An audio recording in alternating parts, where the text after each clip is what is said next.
Now, I want you to understand that the spirit of Jezebel did not take on flesh to deceive and seduce the church of Thyatira. No, she possessed men and women in the church, leaders in the church, members of the congregation in the church, most likely people that have influence, people that other church members look up to. The spirit of Jezebel intentionally possessed men and women to defile the church leadership in the church of Thyatira. In chapter 2, verse 20, Jesus said that those possessed of these wicked spirits were teaching his servants, his bond servants, and his bond slaves to commit sexual immorality and idolatry. Let's read it. Revelation chapter 2 verse 28 says, "Nevertheless, I have a few things against you, because you allowed that woman Jezebel, who calls herself a prophetess, to teach and seduce my servants to commit sexual immorality and eat things sacrificed to idols." That word, my servant, some other translations called it bond servants, some other translations called it bond slaves, some other translations called it bond servants of Christ, some other translations even called it slaves of Christ. What does that communicate to you? If you've listened to my teaching on the heart of a true disciple, you will understand that the bond servant of Christ is no ordinary believer.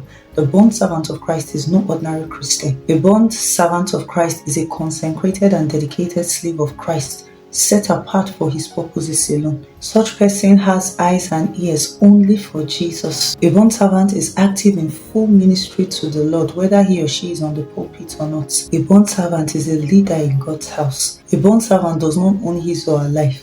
The Lord chooses where he lives, where he stays, who he marries. Literally, a bond servant has no life of his own. All that he is and all that he has belongs to the Lord. Like I said in a previous teaching, Jezebel does not just go after spiritual minions and nonchalant Christians. No, she goes after kings.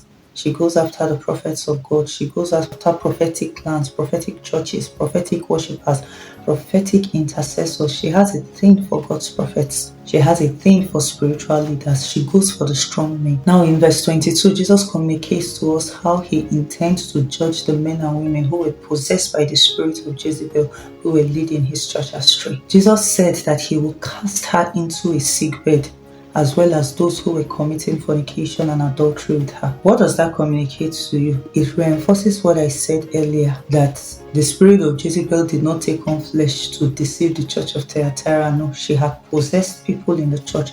She had possessed people in the leadership and in the congregation. Why? Jesus said he will cast her into a sick bed. Can a spirit be sick? No. So that communicates to us that Jesus was not referring directly to the spirit of Jezebel herself. No, he was referring to those who were possessed by her spirit and carrying out her agenda in the church of Thyatira.